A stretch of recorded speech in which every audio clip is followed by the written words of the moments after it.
Quisiera comenzar leyendo en el Evangelio de Lucas, el capítulo 9, versículo 23. Lucas, capítulo 9, versículo 23. Decía a todos: si alguno quiere venir en pos de mí, niéguese a sí mismo, tome su cruz cada día y sígame. Si alguno quiere venir en pos de mí, niéguese a sí mismo, tome su cruz cada día y sígame. Localizamos ya el texto en las Biblias y vamos a volver sobre él. Si alguno quiere venir en pos de mí, niéguese a sí mismo, tome su cruz cada día y sígame. Estamos reunidos en este día de retiro espiritual en este auditorio para hacer una experiencia nueva y grande del increíble amor de Dios manifestado en la cruz de Jesús. Un tema importante dentro de la proclamación que hacemos del Señor y de la experiencia que hacemos en la renovación carismática. Un tema fundamental es el amor de Dios. El amor de Dios. Y este amor nosotros lo hemos conocido, lo hemos palpado en la cruz de Jesús. Tanto amó Dios al mundo, nos dice Juan 3:16, tanto amó Dios al mundo que nos dio, no solamente envió, entregó, nos dio a su único Hijo para que todo el que crea en Él se salve. La cruz de Jesús es la prueba tangible del amor de Dios. Y hoy vamos a hacer la experiencia de este amor. Siempre que nos acercamos al tema de la cruz, lo que nosotros sentimos, vivimos, aquello que nos enriquece y nos inunda, es el inmenso amor de Dios. Vamos a dejar que en este día el Señor nos llene a todos, que nos sature completamente, de la cabeza hasta los pies, en todas las dimensiones de nuestra vida y también en nuestro entorno donde nosotros vivimos, del increíble amor de Dios revelado, manifestado, realizado, entregado en la cruz de Jesús. A propósito, el Papa Benedicto XVI, en el mensaje que nos regaló para la Cuaresma de este año, cita un gran autor de la Iglesia que se llama Máximo el Confesor, quien frente al misterio de la cruz llegó a decir esto. Miren lo que decía Máximo el Confesor: llevado de un amor loco, murió divinamente por nosotros, porque murió libremente. ¿Cómo les parece esta manera de ver la cruz de Jesús? Llevado por un amor loco, es un padre de la Iglesia y lo cita el Papa. Llevado por un amor loco, Jesús murió divinamente por nosotros porque murió libremente. Nosotros estamos aquí porque somos el producto de ese amor. Nosotros, como discípulos y discípulas de Jesús, hemos nacido en la cruz de Cristo. Hemos nacido de este amor. Por algo el evangelista Juan nos presenta al pie de la cruz a la Madre, a María, y no la llama propiamente María, sabemos que es ella, pero prefiere colocarle el título más honroso de Madre. Madre, he ahí a tu Hijo. Hijo, ahí está tu Madre. El discipulado ha nacido de la cruz. Somos seguidores del Señor gracias a este acontecimiento de la cruz en el cual nosotros hemos sido engendrados. Al contemplar el inmenso amor de Dios en la cruz, yo quiero invitarlos hoy a explorar juntos, ustedes y yo, en esta jornada, la hermosura de la cruz. La hermosura de la cruz. A propósito de la palabra hermosura, y diríamos también de la belleza de la cruz, hay que hacer una aclaración. ¿Será que en la cruz puede haber algo hermoso? ¿Será que en la cruz puede haber algo bello? ¿Qué belleza podría haber en la cruz? Me acuerdo que en el año 2000, en el año del jubileo, les recuerdo aquí a algunos que hace unos años hubo un jubileo, había un papa que se llamaba Juan Pablo II, toca decirlo porque yo los veo tan jovencitos que toca aclararles a ustedes. Sí, ¿qué hacemos? En el año del jubileo, en la arquidiócesis de Milán, el cardenal Carlo María Martini propuso como tema pastoral del año la belleza de Dios. Y cuando llegó la Cuaresma, sus predicaciones cuaresmales las tituló La belleza de la cruz.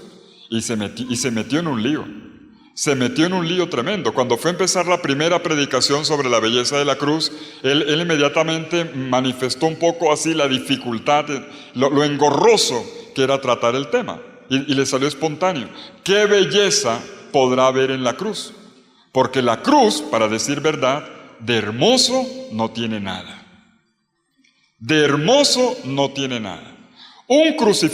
Miren, el espectáculo de un crucificado es un espectáculo realmente, digamos, asqueroso, y perdonen la expresión, repugnante. Un crucificado, durante las horas que está ahí expuesto en la cruz, además de clavado, la persona comienza a desangrarse, además comienza a sudar, poco a poco va teniendo espasmos, vomita, defeca, orina, es tremendo. Comienzan a sentirse todos los olores, la persona ahí inmediatamente del dolor comienza a desfigurarse, el rostro se le desfigura, se encoge. Es una cosa realmente tremenda, tremenda. La cruz de hermoso no tiene nada. En principio la cruz de hermoso no tiene nada. Es espantosa. Es espantosa, es un espectáculo realmente espantoso. La cruz lo que genera en primer lugar es repugnancia. Sin embargo, en la cruz se reveló la hermosura de Dios. Sin embargo, en esa cruz se reveló la hermosura de Dios, en el gesto de amor del crucificado, en lo que Jesús hizo por nosotros. La cruz podríamos compararla con la zarza ardiente, que al mismo tiempo que atrajo a Moisés, también le causó temor. Al mismo tiempo que atrae, y dice el Evangelio de Juan, cuando yo sea levantado, atraeré a todos hacia mí. Al mismo tiempo que atrae, también causa repulsa. Al mismo tiempo que fascina la cruz de Jesús en cuanto a amor, al mismo tiempo aleja en cuanto que es dolor. Vamos entonces a entrar en este punto, buscando, explorando, ¿qué es lo que hay dentro de la cruz que tanto atrae, pero que tanto asusta? El discipulado nace de la cruz. Ustedes y yo hemos sido reengendrados por el Señor desde lo alto de la cruz. Allí nacimos para una vida nueva, una vida que nos ha hecho libres de nuestro pecado y libres de toda injusticia. Al entrar en la temática del día, quiero de una vez anunciarles que vamos a hacer un recorrido en 3 pasos. En la primera conferencia, quiero abordar 3 claves para entender la cruz. Vamos a empezar primero con 3 claves para entender la cruz. Luego, en la segunda conferencia, vamos a hacer el camino de la cruz y a observar cómo Jesús vive la cruz. Y finalmente, en la tarde, vamos a orar junto con la cruz, tratando de entrar en los sentimientos del crucificado. Él, que según Lucas, oraba el Salmo 31. Vamos a meternos en el corazón orante del crucificado como camino de éxodo, como camino de liberación, a través del itinerario de oración que nos plantea el Salmo 31, salmo orado por Jesús en la cruz. Un salmo realmente sanador, un salmo liberador, un salmo plenamente pascual que nos permite tocar por dentro, junto con Jesús, el misterio de la cruz. Primero, repito, 3 claves para situar la cruz, para comprender la cruz. Segundo, el camino mismo de la cruz. Y tercero, la oración con el crucificado. Un camino primero de presupuestos, de claves de lectura, luego de recorrido del Evangelio y finalmente reposamos en la oración. Primer punto, 3 claves para comprender la cruz. 3 claves para comprender la cruz. Cuando nosotros leemos el texto de Lucas, capítulo 9, versículo 23, si alguno quiere venir en pos de mí, o sea, ser mi discípulo, primero niéguese a sí mismo, segundo tome su cruz cada día y tercero sígame. Es importante aclarar qué significa la cruz. Porque discípulo es el que toma la cruz de Cristo todos los días. El que toma la cruz de Cristo todos los días. El que sabe echarse la cruz sobre el hombro. Y por eso voy a insistir durante este día, sin la cruz no hay discipulado. Sin la cruz no hay discipulado. Fuera de la cruz no hay discipulado, como tampoco hay salvación. Vamos entonces a aclarar qué entendemos por cruz. Sobre la cruz, generalmente hay muchos equívocos que es importante de una vez comenzar a depurar, a decantar. Voy a presentar las 3 claves con 3 frases, que son como 3 tesis que voy a ir masticando en la medida en que las enuncio. Primera clave.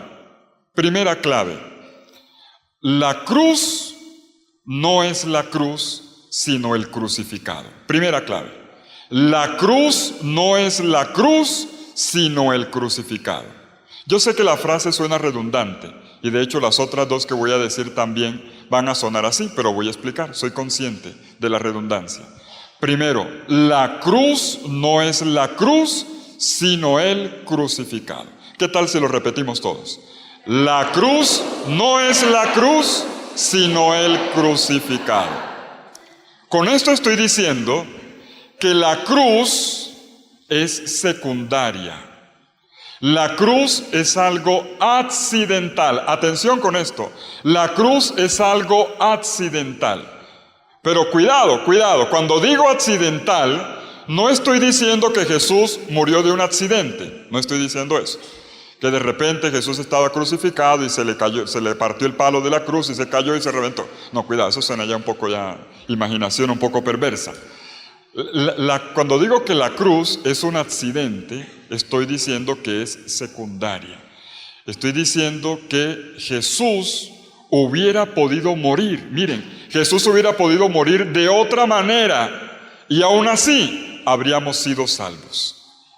Jesús habría podido morir de cualquier otra manera y de todas maneras habríamos sido salvos. Miren, les doy este dato bíblico. En ningún texto de las profecías mesiánicas del Antiguo Testamento se habla de una cruz. Se habla de la muerte del siervo sufriente. Se habla del sufrimiento de un justo. Se insinúa una redención por medio del dolor, pero nunca se habla de una cruz. Se dice el qué, pero no se dice el cómo. Exactamente cómo sería esa muerte no se dice. Claro, yo sé, ustedes están estudiando muy bien la Biblia, ya sé, me van a citar Ezequiel, yo ya sé. En Ezequiel se habla de una cruz, pero no es la cruz castigo romano. No es la cruz pena de muerte, es una cruz, un signo que se coloca en la frente, que además aparece en el libro del Apocalipsis, aquellos que eran marcados en la frente, con más una X que una cruz, no tiene nada que ver. Además, ese texto no es una profecía mesiánica, así que queda descartada. Ni tampoco el texto del capítulo 22 del Deuteronomio, donde se dice maldito el que cuelga de un árbol, o el que cuelga de una madera, porque no es una cruz, sino un ahorcamiento, o sea, no tiene nada que ver. No hay ningún texto en el Antiguo Testamento que diga claramente que se trate de una cruz. La muerte en la cruz fue accidental. Jesús hubiera podido morir de otra manera. Con esto no estoy tampoco queriendo relativizar la cruz, porque igual esa fue la forma histórica como Jesús murió. Él murió de esa manera y no de otra. Claro, si Jesús, a ver, y les hago esta pregunta, si Jesús, en lugar de haber pasado por el castigo romano, acuérdense, la condena la decretó finalmente el romano Pilatos, un romano, le aplica el castigo romano, el castigo que aplican los romanos a los subversivos es la crucifixión. Si en lugar de haber sido, digamos, la pena de muerte hubiera sido declarada por los romanos, sino por los judíos, si a Jesús, si la pena de muerte le hubiera aplicado el Sanedrín, ¿cómo habría muerto Jesús? Lapidado. Ustedes no tendrían sobre el pecho una cruz, sino una piedra. Claro, todos andaríamos cargando una piedra y de vez en cuando nos las enrollaríamos en el cuello y nos tiraríamos al mar por sinvergüenzas. Yo me imagino que, claro, los artistas se divertirían mucho pensando cómo sería la cruz que dio el golpe de gracia, que al finalmente mató a Jesús, cómo la pondrían en la capilla, bueno, pero no fue así. Jesús no murió lapidado, Jesús murió crucificado. Y la cruz permanecerá para siempre como la cruz. Es decir, Jesús murió en una cruz y no de otra manera. Eso es histórico. Pero lo que quiero decir es que eso es lo de menos, porque lo importante no es la manera como muere, lo que lo mata, sino la actitud con la cual él enfrenta el suplicio. En otras palabras, lo más importante de la cruz no es la cruz, porque la cruz puede ser cualquier aflicción, puede ser cualquier dolor, puede ser cualquier adversidad de la vida, así como Jesús le hubiera podido venir de cualquier otra manera. La cruz puede ser cualquier adversidad de la vida, cualquiera.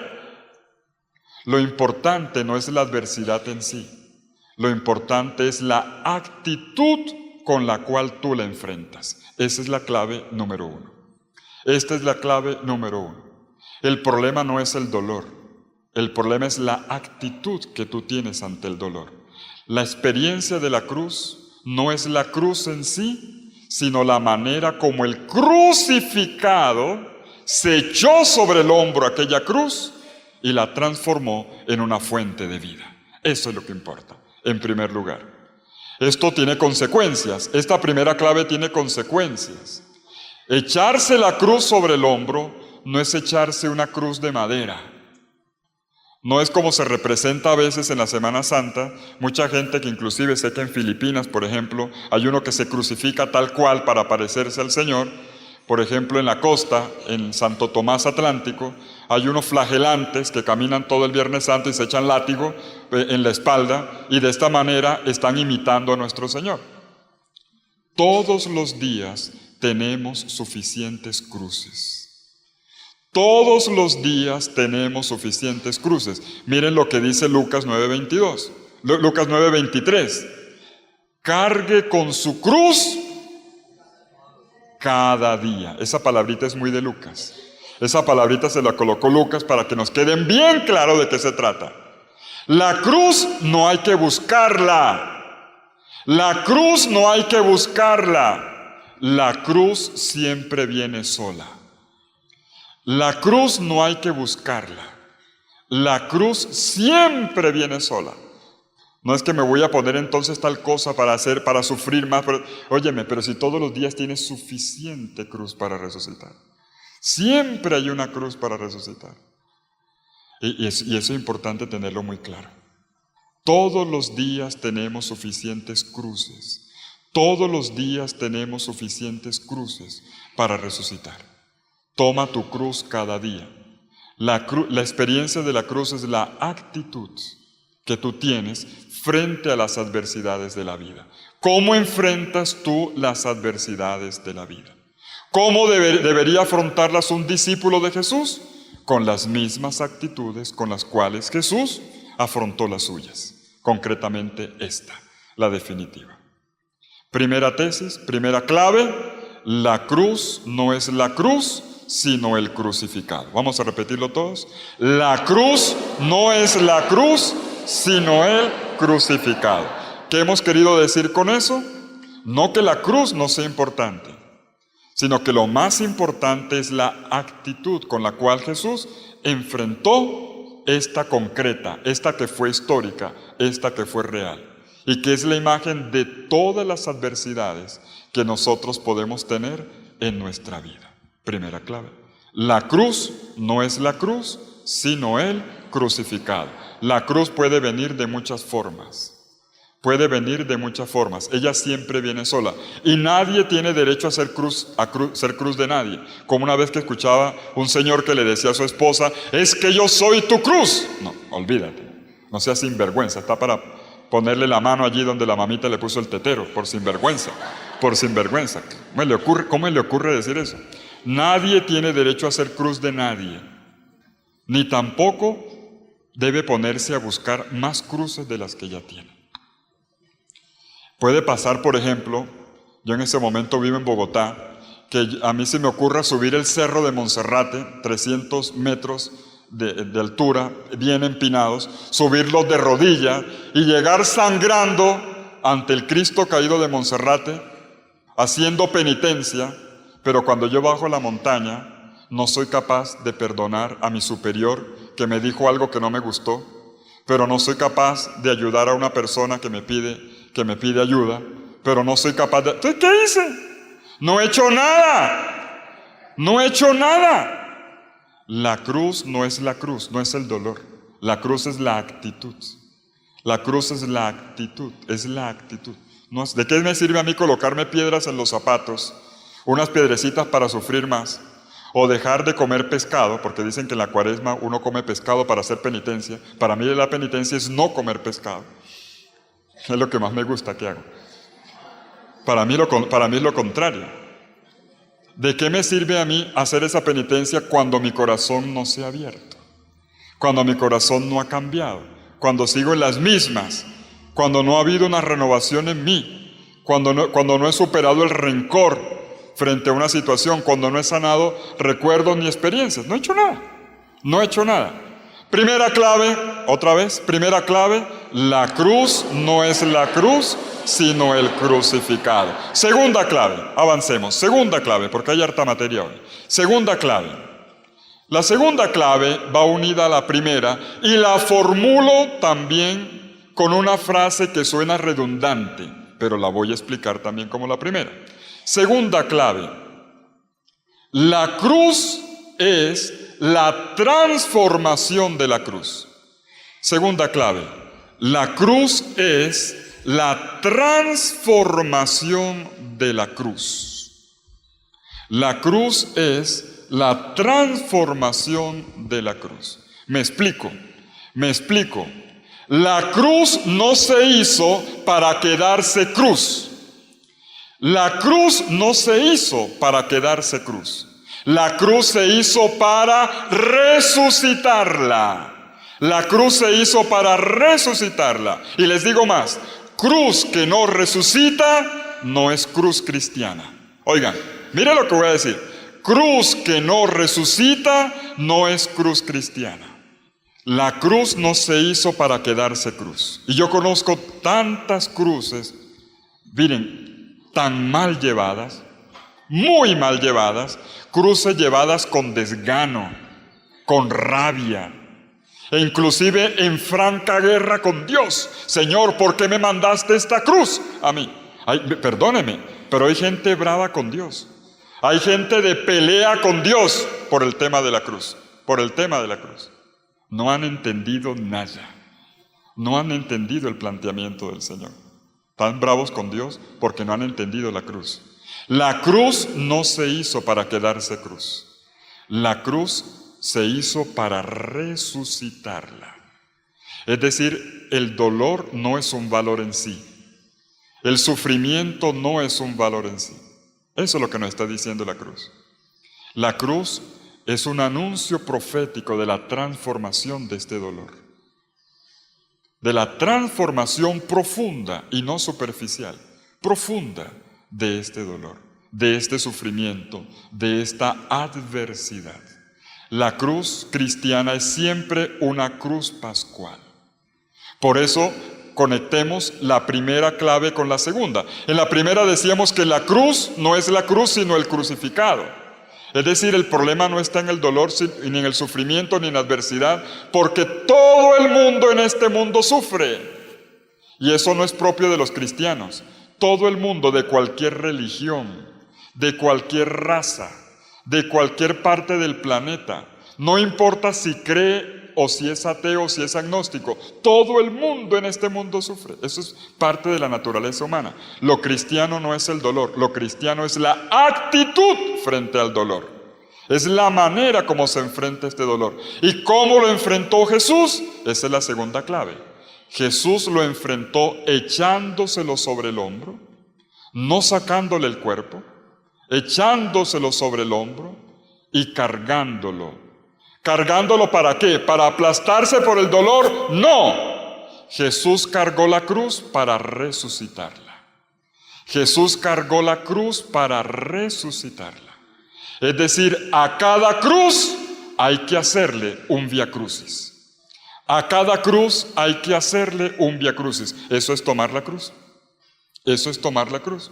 Cuando Jesús dice, niéguese a sí mismo, tome su cruz cada día y sígame, nos está diciendo eso. Tomar la cruz, en griego se dice bastazo, cargar es bastazo, echarse sobre el hombro.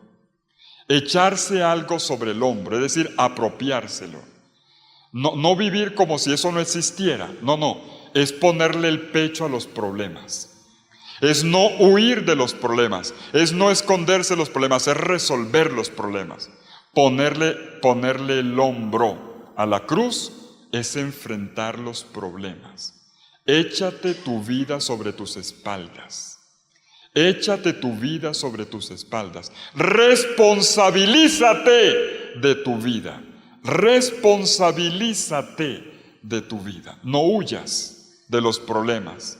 Enfréntalos. ¿Y para qué los enfrentas? No para dejarte aplastar por ellos ni para quedarte llorando toda la vida por la leche derramada. Es para hacerle el vía crucis. Es decir, para hacer el camino que Jesús hizo. Toma tu cruz y sígueme. ¿Sígueme hasta dónde? Hasta la resurrección. La verdadera cruz es siempre una cruz pascual. Cruz que no resucita no es cruz cristiana. Oigan, cruz que no resucita no es cruz cristiana, porque la cruz no se hizo para quedarse cruz, sino para transformarla, para resucitarla. Una persona que se la pasa toda la vida, es que yo llevo esta cruz y esta cruz y esta cruz, algo anda mal. Algo anda mal, algo anda mal. Porque la cruz es una dinámica de vida. Es la apropiación, es el ponerle el pecho y hacer el camino junto con Jesús hasta que esta cruz resucite. La cruz entonces no es la cruz en sí. La cruz no es la cruz en sí, la cruz es la transformación de la cruz. Es la transformación pascual de esta cruz. Esta es la cruz cristiana y esta es la propuesta de Jesús. Miren, les digo esto de otra manera. La cruz tiene cara de mujer. Miren, la cruz tiene cara de mujer. A ver si me hago entender.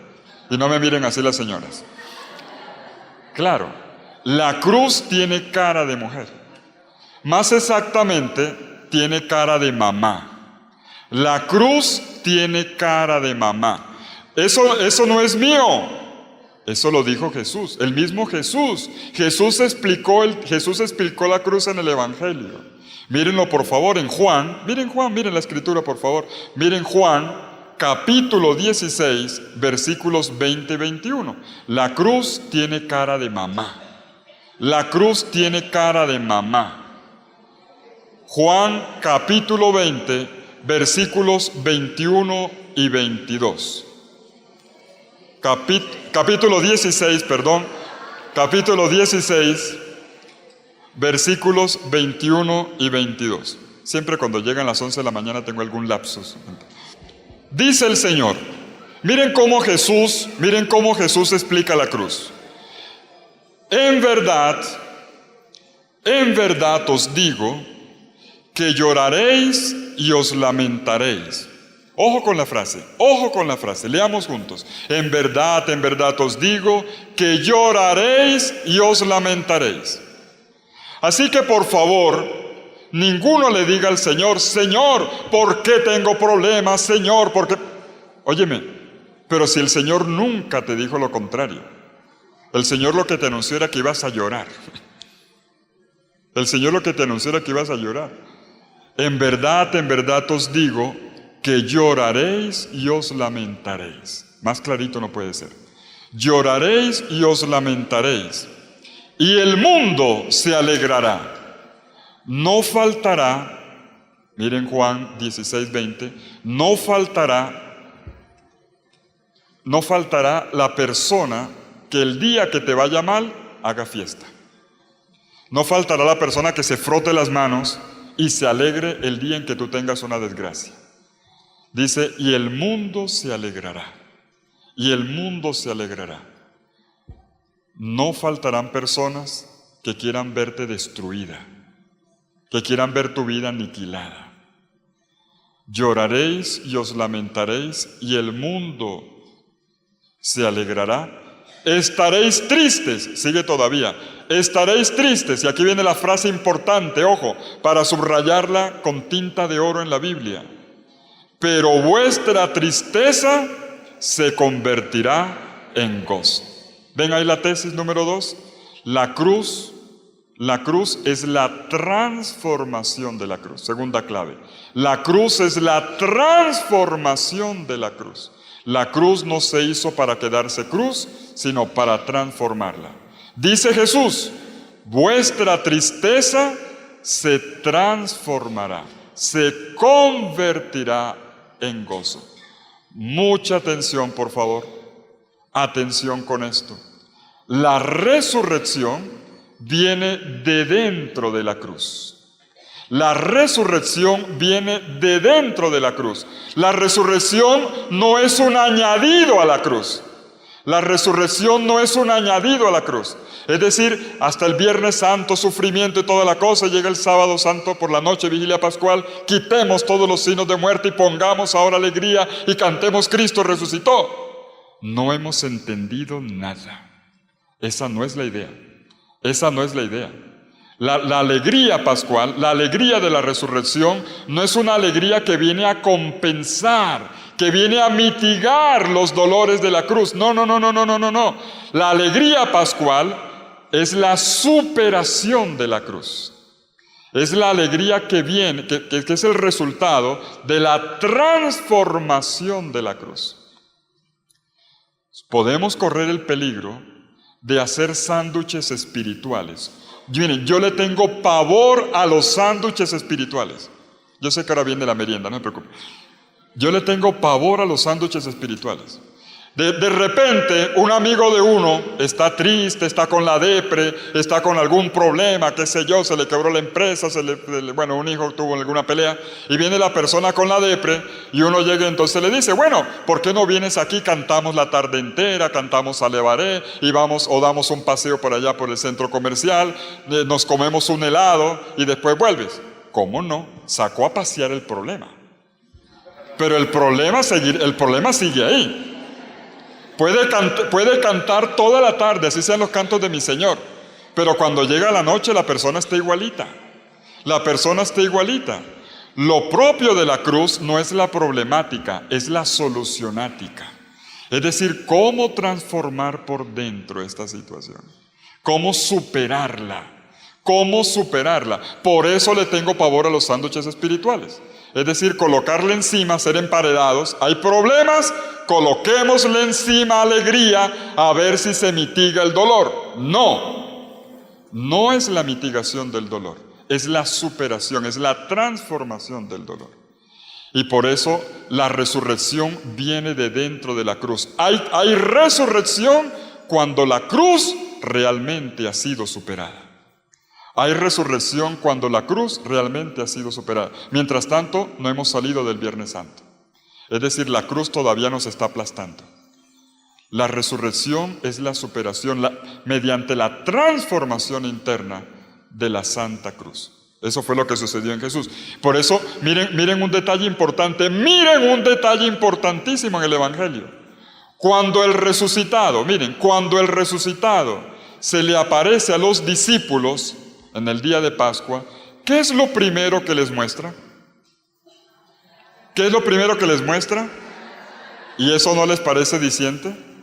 ¿Y eso no les parece diciente? Lo primero que muestra son las llagas, para que se note la continuidad entre la cruz y la resurrección. Lo primero que le muestra son las llagas. ¿Y por qué muestra las llagas? Por dos razones. Por dos razones. Una, para decirnos, mira, con este amor yo te amé. Con este amor yo te amé. Toda experiencia de Cristo vivo y resucitado será siempre una experiencia de la cruz.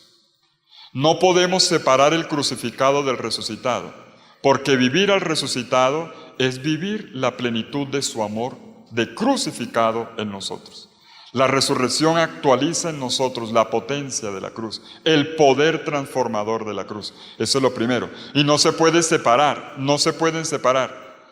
En estos días, preparando junto con el CELAM, ahora con lo de la quinta conferencia, un documentico sobre la cruz, yo me llevé una sorpresa enorme. Yo recuerdo, para los que ya tenemos canas, yo recuerdo que en los años 70 había una polarización muy fuerte en la iglesia de la cruz y la iglesia de la resurrección. Era interesante. Y entonces la iglesia de la cruz decía, y Cristo y entre nosotros todavía estamos en la cruz porque hay pobreza, porque hay injusticia, aquí Cristo no ha resucitado todavía. Y escuchábamos otros cristianos que decían, quitemos las cruces, Cristo está vivo, el man está vivo, dice por allá un hermano mío, y quitemos de por aquí nada de muerte, Jesucristo está vivo. Cuidado. Yo pensaba que esa polarización ya la habíamos superado. Y oh sorpresa, recogiendo lo que nos llegaba de diversas partes de América Latina, de aporte para la quinta conferencia, oh sorpresa, me di cuenta que todavía manejamos el mismo lenguaje. Gente que habla de la cruz sin ver resurrección y gente que habla de la resurrección olvidándose de la cruz. Toda experiencia del resucitado es siempre una experiencia de la cruz. Donde quiera que experimentamos a Cristo vivo, allí está presente la cruz con toda su potencia. Pero hay un segundo aspecto. Cuando Jesús muestra las llagas, no está mostrando las llagas sangrantes de una persona todavía herida. Son las llagas de la victoria. Son las llagas de la victoria. Como una persona, como un excombatiente que le muestra a su nieto, se levanta la manga y le muestra a su nieto la herida y le dice, vea, con esta herida yo defendí y salvé a mi patria. Son las llagas de una victoria. No separemos nunca el crucificado del resucitado, ni el resucitado del crucificado. Y la cruz es la transformación profunda de la cruz para poder vivir plenamente a Cristo resucitado. Segunda tesis, la cruz es la transformación de la cruz, el camino interno, la fuerza del amor. La cruz es la fuerza de este amor que transforma un acontecimiento de muerte en una experiencia de vida. Un acontecimiento de muerte en una experiencia de vida. Por eso el versículo 21, ¿ya vieron el versículo 21? La cruz tiene cara de mamá. La cruz tiene cara de mamá. Dice el versículo 21, la mujer cuando va a dar a luz está triste. Literalmente está asustada. Antiguamente, parece que hoy ya no, pero antiguamente cuando llegaba la hora del parto, las señoras se llevaban un susto tremendo, ¿no? Claro, porque antiguamente no se tenían las condiciones clínicas que hoy se tienen. Mucha mujer moría de parto. Mucha mujer moría de parto. Hoy es una cosa muy rara. Pero en los tiempos bíblicos, donde la medicina todavía estaba en pañales, mucha mujer moría. Si el muchachito venía atravesado, pobre mamá. Y pobre niño también. Si de pronto había un desangre, pobre mamá. No había las condiciones clínicas. No había las condiciones higiénicas siempre para un buen parto. Cada vez que llegaba el parto, la mujer sentía que se iba a morir. Decía, de esta no salgo. Jesús acude a esto para decirnos lo que nos pasa a nosotros con el sufrimiento. A veces en el sufrimiento vemos callejones sin salida y decimos, hasta aquí me llegó la vida. Hasta aquí llegué, como la mujer cuando va a dar a luz. Pero, ¿qué le pasa a la mujer cuando da luz? ¿Hay alguna mamá aquí en estos kilómetros alrededor? ¿Habrá alguna mamá? Levanten la mano las mamás, porque, a ver, uy, Dios mío, más de la mitad del auditorio. Después del parto, ¿qué pasa? De la alegría, cuando el médico le pone al niño en los brazos a la mamá, ¿qué pasa con la mamá? Puede haber dolido mucho, pero ya no importa. Puede haber dolido mucho, pero ya no importa. Miren cómo lo dice Jesús. La mujer cuando va a dar a luz está triste porque le ha llegado su hora, pero cuando ha dado a luz al niño, ya no se acuerda del aprieto por el gozo de que ha nacido un hombre al mundo. Esa es la experiencia de la Pascua. Yo me acuerdo una vez que me cogió el cumpleaños en mi casa. Yo tengo miedo de que el cumpleaños me coja en mi casa, porque yo tengo una mamá que es todo lo contrario de mí. Es muy espontánea, ella es muy así toda la cosa, y enseguida organizó un almuerzo, llamó a mis hermanos, llamó a mis tíos y toda la cosa.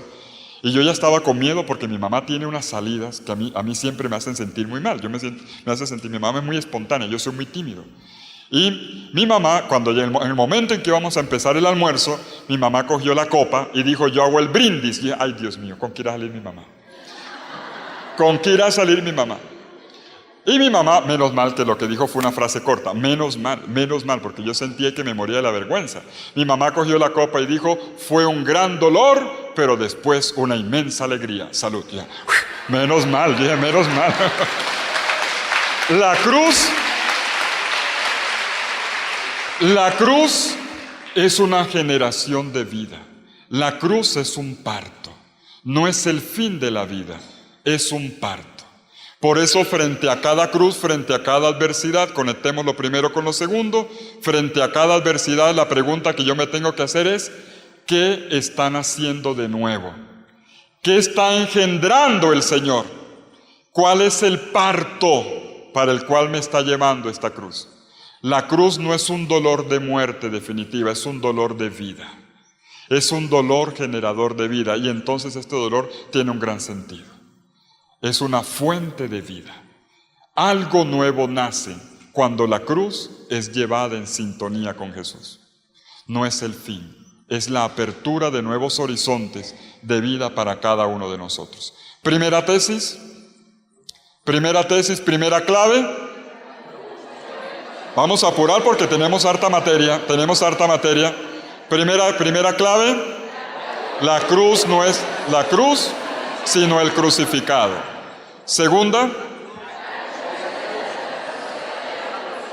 la cruz es la transformación de la cruz. O sea, la cruz se hizo para resucitarla. Y para resucitarla, ¿qué hay que hacerle?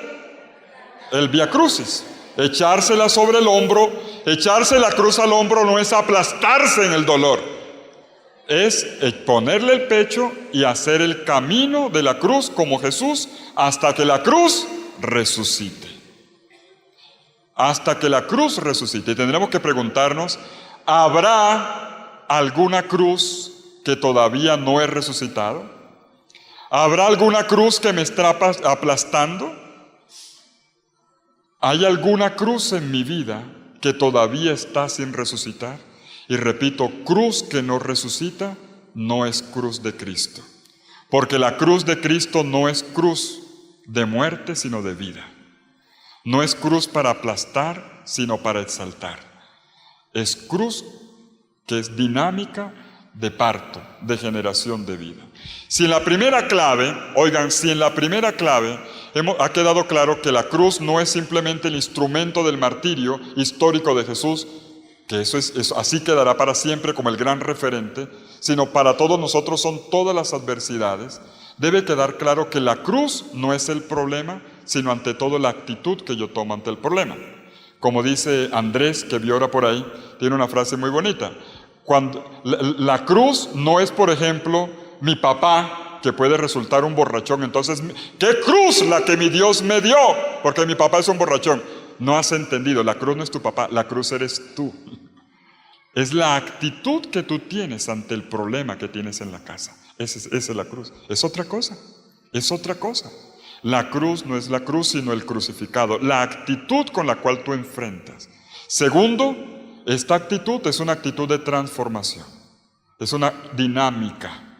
Ponerse la cruz es hacerle el vía crucis hasta que la cruz resucite. Tercera y última. La tercera y última va a ser muy corta, pero es fundamental. Nos da la clave de lectura de los dos puntos anteriores. Tercera y última clave. Tercera y última clave para sumergirnos ahora sí en el camino de la pasión, para ver cómo Jesús resucitó su cruz y así yo poder resucitar las mías. No puedo resucitar mis cruces si yo no entiendo cómo Jesús resucitó las suyas. Pero antes de hacerlo, veamos la tercera clave. La tercera clave es: la cruz es un éxodo. La cruz es un éxodo. La cruz es un éxodo. Y éxodo significa experiencia de liberación. Experiencia de liberación, de reconquista de la libertad, de la plenitud de la vida, en salud, en sanación total. La cruz es un éxodo. ¿Y quién fue el que dijo que la cruz era un éxodo? De nuevo, el que lo dijo fue Jesús. El que nos enseñó a interpretar la cruz fue Jesús mismo. Y por eso miren por favor Lucas capítulo 9, versículo 31. Lucas capítulo 9, versículo 31. ¿Quién leyó? Lucas capítulo 9, versículo 31. ¿Quién leyó el texto? ¿Qué dice el texto? Se trata de la transfiguración. En el relato de la transfiguración aparecen al lado de Jesús dos personajes. ¿Quiénes eran? Moisés y Elías. ¿Y cuál era el tema de los tres personajes transfigurados en la montaña santa? En la montaña de la oración, el éxodo. Muy bien, se nota que tiene una buena Biblia, porque otras Biblias colocan, por ejemplo, la Biblia que yo tengo aquí abierta, que es la Biblia de Jerusalén, que es una muy buena Biblia, hablaban de la partida. Y a mí la palabra partida no me encaja ahí, porque para mí partida es una partida de fútbol. O partida es simplemente la ida. Y el texto griego dice éxodo. Creo que la Biblia de América, creo que es la Biblia de América, la Biblia del Joven, la Biblia de América, dice clarito el éxodo. Ellos hablaban del éxodo. ¿Cuál era el tema de la conversación en la transfiguración del Señor? El tema era el éxodo de Jesús. La muerte de Jesús, miren, la muerte de Jesús fue entendida por el mismo Señor como su éxodo. Y esto nos conecta inmediatamente con el éxodo del Antiguo Testamento. La Pascua de Jesús es la realización plena y definitiva del camino de liberación y de vida de Dios con su pueblo.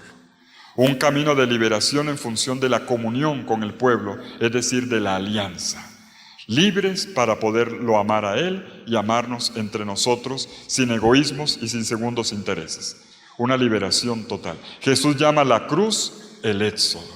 Llama su pasión el éxodo. La realización plena del camino de liberación y de vida que había comenzado en el Antiguo Testamento. Pero todavía hay más.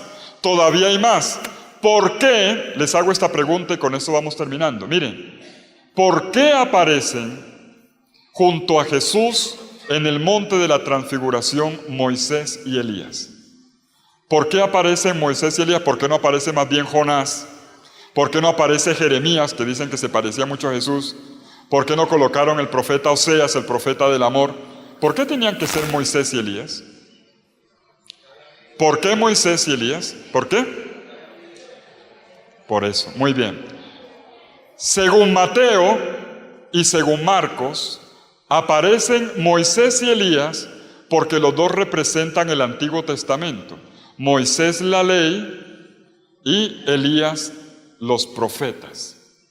Elías es el fundador de la profecía bíblica, no escribió ni una línea, pero es el fundador de la profecía bíblica con su estilo profético, Moisés y Elías. Es lo que Mateo dice en 5:17, Mateo 5:17, yo no he venido a abolir la ley y los profetas, yo he venido a darles cumplimiento. Puede entenderse desde ahí. Sin embargo, Lucas está pensando en otra cosa. Lucas está pensando en otra cosa. ¿Quiénes fueron Moisés y Elías? Fueron personajes de la Pascua. Jesús habla de Pascua, habla de Éxodo con dos personas que saben lo que es caminar por el desierto, tratando de conducir al pueblo hacia la libertad. ¿Y qué le pasó a Moisés y a Elías? A ellos el servicio al pueblo de Dios prácticamente les costó la vida. Prácticamente les costó la vida. No vayan a pensar ustedes que cuando Moisés iba por el desierto guiando al pueblo, todo el mundo iba detrás aplaudiéndolo o colocando placas, ¿no? Aquí Moisés nos dio el pan, aquí Moisés nos dio el agua para perpetua memoria, o el día del cumpleaños de Moisés todo el mundo le llevaba manzanas y regalos y le cantaba y le decían gracias. A Moisés nunca le dieron las gracias. Al contrario, lo que le dieron fue palo. Le dieron fue palo.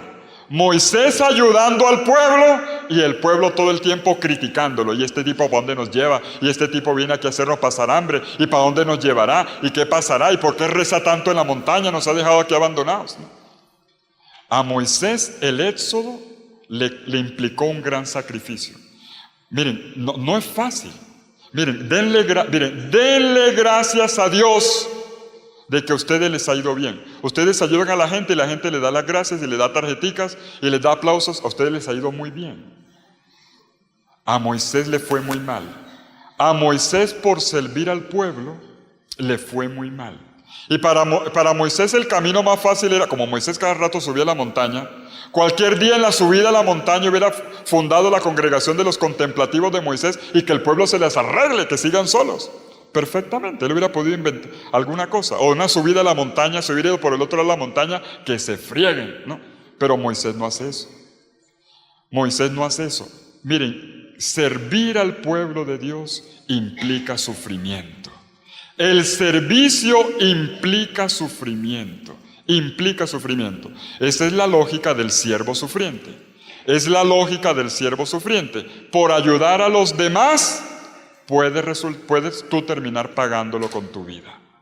Por querer hacer el bien a otros, puede ser que te salga caro. A Moisés le pasó lo mismo que a las marranas. ¿Han visto lo que le pasa a las marranas? Que las llevan cargadas y aún así van chillando. ¿No se han fijado acá? Igualito le pasó a Moisés con el pueblo de Dios, ¿no? Haciéndole un favor y el pueblo dándole a Moisés y dándole, pero aún así Moisés no desistió, Moisés perseveró